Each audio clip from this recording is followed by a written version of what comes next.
Forgive me if I've shared something of this story with you previously. I'll take it a step farther than I have in the past. But St. Peter has been a part of my life for a long time, really almost 25 years in a particular way. It was my sophomore year of high school, trying to determine a confirmation name. And at that point in my life, I was interested in choosing a name that had the most syllables, or was the most exotic, something along those lines. Like Athanasius gets at it, but even that, like Athanasius was weak compared to the names that I was looking at.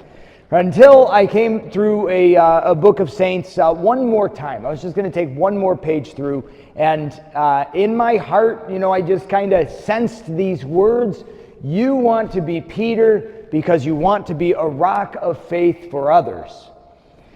And I can assure you that at 15 years old, there were a lot of things that I wanted, and being a rock of faith for others was not at the top of the list. So it was kind of one of these experiences of like, no, I don't. Like, that's not what I want. But because it was so, dissonant with my heart at the time, it was clearly of the Lord. I mean, it clearly was. So my confirmation name is Peter, and so he's accompanied me ever since.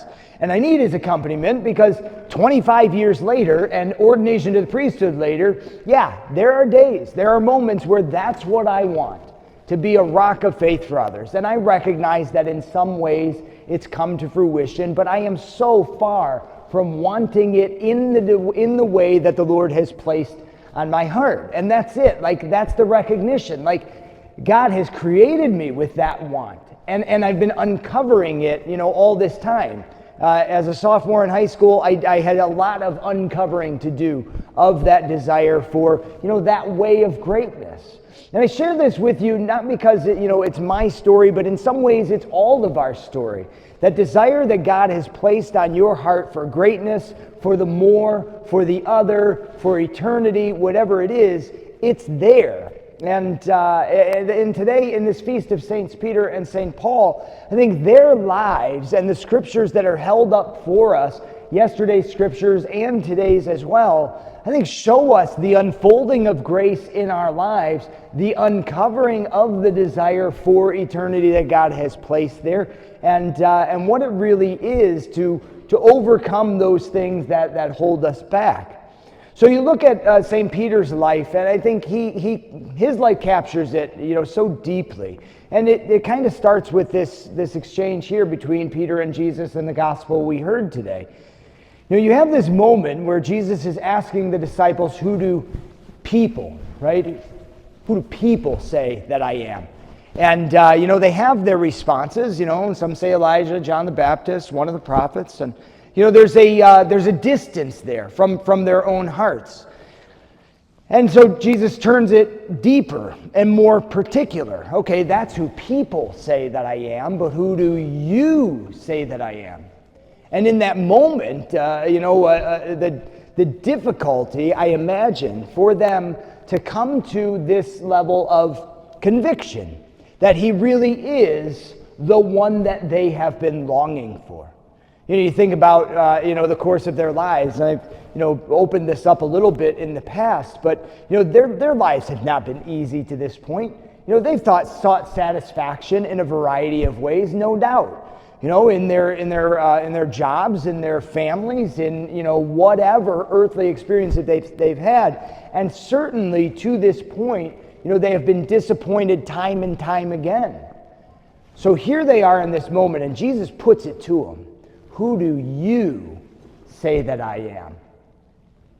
And a moment of opportunity, and surely a moment of sheer terror that they are going to let their hearts go where they want them to go, but they are so afraid to go. And look at Peter. In this moment, he has the words. He's been inspired by the Father's movement in his own heart. You are the Christ, the Son of the living God. Yeah, Peter, that's it. You are the rock. Yeah, I'm the rock. What happens immediately after that? Jesus, no, you can't go to the cross. God forbid you ever go to the cross. Almost immediately, get behind me, Satan. There's a violence in Peter's heart in going from I'm gonna take this movement, I'm gonna follow my heart. Lord, you are the Christ, you are the one. He lets his heart explode into the truth. And then he's knocked down again. Like that exact experience is the same thing that would have held the others back from professing so particularly that faith in the first place. Again, all of those places in their past, all of those places in their lives before where they have followed their hearts into relationship, into success, into pleasure, into achievement, and all of those times on the other side of that, the loss, the grief, the humility, the humbling of failure. All of these times these men had, made mistakes or sinned or whatever it was, the back and forth, the ups and downs, the difficulties of those things, coming to this moment, in a most particular way, and in this expression of faith or not in the Lord. The violence of the back and forth. Last night, the gospel reading we heard was the reconciliation between Peter and Jesus at the shores of Galilee after the resurrection. And again, here you have Peter go back to the Last Supper. Lord, I will never deny you. I will never. The zeal of his heart, the love in his heart, I will never. And then he denies him. Oh, the ups and the downs, the outside of us back crushing inside of us. So here he is again, and even in that reconciliation, the Lord calls him higher. Peter, are you ready to die for me on the cross? No, Jesus, I'll love you like a friend. In that moment, he had the guts where Jesus asked him, who do you say that I am? He had the guts then. When it comes time after the resurrection, he doesn't have the guts to go out there yet again, right? He let his heart go outside of himself before, and he got hurt, and so he's not willing to take that chance again. He's not willing to follow his heart beyond. He's not willing to in that moment. I think largely in St. Peter, he has such a big heart. It is always exploding all over the place. It really is. I think he's the kind of guy who really would feel other people's pain. He would rejoice with them so strongly, and really, he knows your heart. He really does. St. Paul, not that he doesn't, but I think St. Paul is kind of the guy who sometimes you might feel like you're lost in his dust. He just goes, right?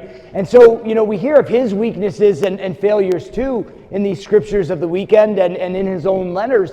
He owns up to it. He recognizes there are things in his past where he has followed his heart the wrong direction. In so much zeal, he thought he was following his heart to the Lord, and he was trying to destroy the church.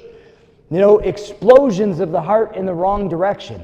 And, he doesn't wallow in it. He doesn't. He names all those weaknesses, and he just goes in the right direction when he learns. His heart is still exploding, and he's still following it outside of himself, but ultimately he's following it to the Lord now. And I think there's something in the human response, like that's the human gift of who St. Paul is. And there's something in his response that also informs what we know would have happened as St. Peter, receives the grace of Christ in a powerful way. As the Holy Spirit transforms his life, something of Paul's same response happens in him. And St. Peter continues to learn how to explode for the Lord. His heart, beaming out of him to follow it all the way to Christ. Where is all this leading, right? What's it matter? Ultimately, in this second reading from St. Paul, I think there's a fascinating and revolutionary way of looking at our journey to heaven. He's sitting there in prison awaiting his execution, essentially. And he says, from now on, the crown of righteousness awaits me. And not only for me, but for all of those who long for the coming of Christ. All of those who long for the coming of Christ. I boil all of this down together. All of those patterns of the hearts of Peter and Paul all come down to this. Learning to allow our hearts to actually get outside of ourselves and not be afraid of future failure, pain, grief, whatever it is.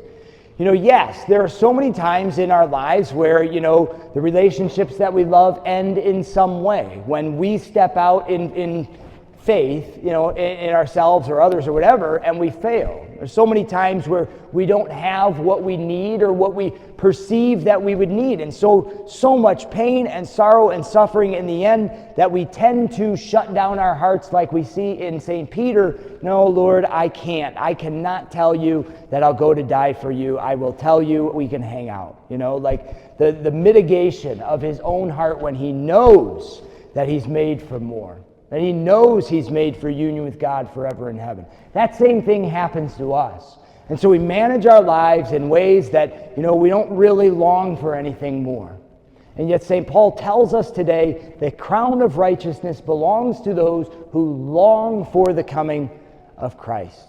If we don't long for him, we don't want to be there. And that's how we get to the Lord, is by the longing in our hearts.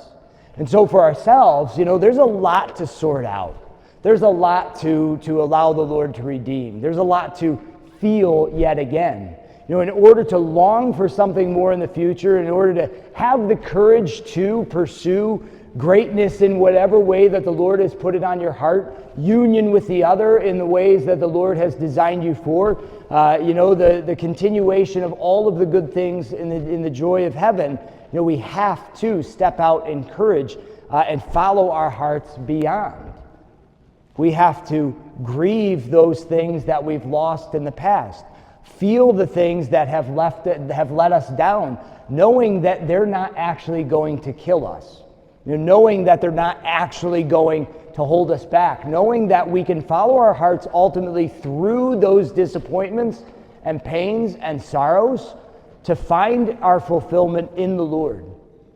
Partially here and now, dimly here and now, ultimately, in its full glory, in the kingdom that is to come.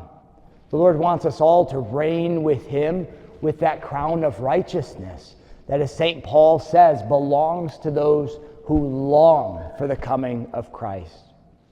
Pray that the Lord might awaken your heart in a new way today, just that he might, give you the courage you need, not so much to go exploring, but to endure what comes, and allow your hearts to come alive, to truly long for the appearance of the Lord.